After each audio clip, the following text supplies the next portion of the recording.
This is Rebel Therapist, a podcast for entrepreneurs who are trained as therapists and who want to level up their businesses, make a bigger impact, feel fulfilled, and be very well paid. I'm your host, Annie Schusler. We're going to talk about setting actual boundaries in your business as opposed to half-assed boundaries. And before I jump into that, I want to invite you to a free open coaching call with me. And this is particularly useful for you if you are creating a program beyond private practice or you are recreating a program beyond private practice. This is going to happen on Wednesday, August 16th, 11 a.m. Pacific. And if you can't make it, but you have a question for me, you can sign up and then you're going to get the opportunity to submit a question and get the recording. But I really want you there. And to sign up, you can head over to rebeltherapist.me/question and sign up. We'll send you the Zoom link. And I would love to see you there Wednesday, August 16th at 11 a.m. Pacific. And we're going to talk about everything that you want to know about creating a program beyond private practice. This is open to my clients and people I have yet to meet. I'm really excited to see you there. All right, let's talk about setting actual boundaries instead of half-assed boundaries. So in my last episode, I interviewed Claire Pelletreau about how she switched roles with her husband in terms of who was the default parent. He became the default parent, and that means that she has been able to really do big things in her business. It made a big difference.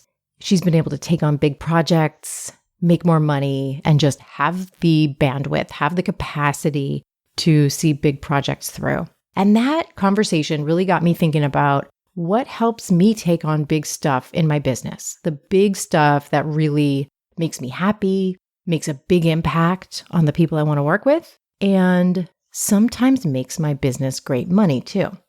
And in that exploration, I realized that I kind of go through a two-step process with every new boundary that I take on. And first, I realized the first step is I realized that I need this boundary, that I need this thing to change. And then there's this whole other step of deciding that I'm actually going to insist on that. Until I've really made the decision that I'm going to insist on that boundary, it's kind of hopeless. Trying to hold a boundary before I've really fully decided on it just doesn't work. That's where I've got kind of a half-assed boundary. And it's almost pointless.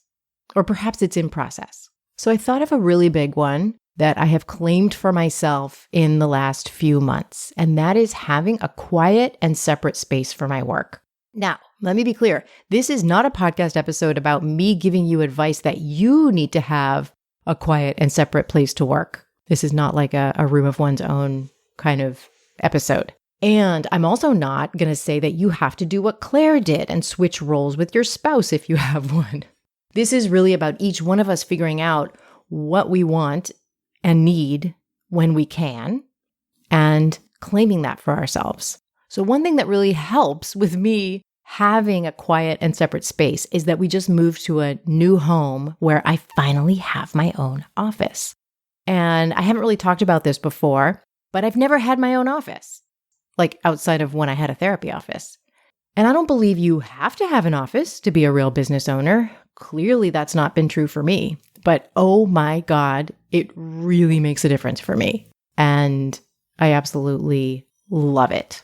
I love being able to set up my work and do my work and then leave it there and set up for the next day and close the door and then be able to return to that same office and get back to work. It's really incredibly helpful. So as you can imagine, before now, I was setting up my work and then I didn't have a dedicated space for it. So then I needed to set it up again the next day. Not the end of the world, but it really made a difference. So step one for me in having this office and claiming it for myself was there was a time as we were getting ready to move into our new home that I was talking about this room as an office/guest room. So the first step was me realizing, it's my office. That is the primary purpose of this room. One of my best friends had noticed that every time I talked about this room, I would say office guest room. And they said, stop talking about that as the office guest room. That is your office. Claim it as your office. And that felt kind of audacious. And it also felt really good to me. And it felt really right. And that's what I did. And that's how I started talking about it. And we bought a foldable guest mattress that we store in the garage and we'll be able to bring up whenever a guest is sleeping in that room, which is my office. And so that was done as soon as I decided and as soon as I changed my language around it and started referring to it as my office. It became, rather than a multi-purpose room, it became primarily my office. And that's what it's used for like 99.9% of the time. But the other thing I still needed to claim was quiet. That's the other boundary I really needed. And with my kids home from school this summer, I wasn't holding that as the boundary that I really need it to be. So part of me wants to be the kind of parent and the kind of person who doesn't need quiet when I work. I want to be fun. I want to be accepting. I want to be laid back. I want to be all those things. And I want to have a nervous system that just hears noise and smiles and keeps on typing. And I want to be that person who has her laptop open in the kitchen while everyone's hanging out. And I'm just getting stuff done while there's chaos all around me. And I am not that person. I need quiet when I work, and I'm really sensitive to noise. In fact, I'm that person who has a hard time focusing during a conversation if there's music with lyrics going on in the background. My brain just gets tired. And I need my family or whoever's in my house to be freaking quiet when I'm working or to just not be home. So a few weeks ago, my teenage kid was home during my work hours for a number of days. And I let him know that he might want to make plans to be out of the house during most of my work hours because I do really need it to be quiet. And his room and my office share a wall. So you can hear in the way that I talked to him about it, I hadn't really decided this is my boundary. I just put it out there. You might want to try to be quiet. You might want to try to be doing other things on those days, be out of the house. But I didn't make it a boundary.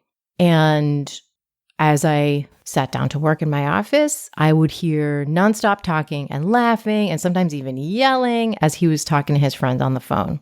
And I would think to myself, I'm so glad he has these friends. I'm so glad he's so joyful. I don't want to squelch that. This is the only time he's going to be this age. I want to be fun mom. I want to be mom who rolls with chaos. But then I started to feel irritated and resentful because I can't actually think and create when someone's making noise, especially talking.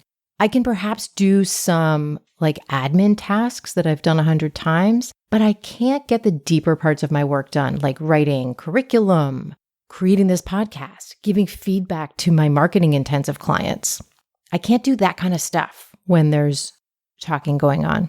So then I would get frustrated and then I'd go knock on his door and request, hey, can you please lower your voice? And then he would get quieter. And then over time, he'd start getting louder again. And then I would get pissed off and talk to him with an irritated and resentful tone of voice.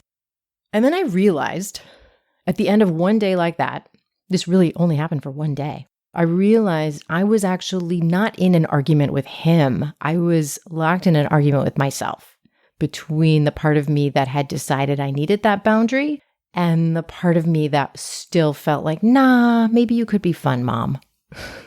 So I asked myself, do I need this or do I not need this? Do I need clarity that it needs to be quiet when I'm working and during my work hours? And do I have clarity that it's okay for me to ask for that? And if yes, I need to own that. So the next day, I told him ahead of time, I'm going to need total quiet today between 9 and 3. And I'm going to let you know when I'm taking breaks and don't need it to be quiet. And I told him just really calmly, but very matter of fact. I wasn't wringing my hands with guilt, and I also wasn't being harsh. It was just clear. And then he was quiet. And then one time around 2 p.m., I started hearing some talking and I went and said, oh, hey, hon, I'm still working until 3. I wasn't irritated. I wasn't resentful. And I also didn't feel guilty. And this is what I ask for on work days. And so then being home on mama's work days means being quiet during those hours. And it's kind of boring. And people might want to make other plans. But my owning what I actually need means I'm no longer resentful about it. And, there's a little side note here is that I want to acknowledge my kid is old enough to handle this. And he's a person who can handle this. And I know everybody's situation is different. Again, it's not me telling you, you need to demand quiet. You might not need quiet. And also your kid may not be in a spot where they're able to give you that, or you may not have a kid. I'm really not telling you this is what you need to do. It's really about what boundary do you need that you can have. One of my best friends recently decided that they're changing their work schedule and they're doing this for their quality of life. And I noticed as they were getting ready to set this boundary and start letting people know, I noticed them kind of at first deciding, but then before even starting conversations with the people it would impact, making little compromises based on how it might impact other people. And I reflected that back and asked whether they really wanted to stay flexible or whether they wanted to make a decision to claim that new schedule.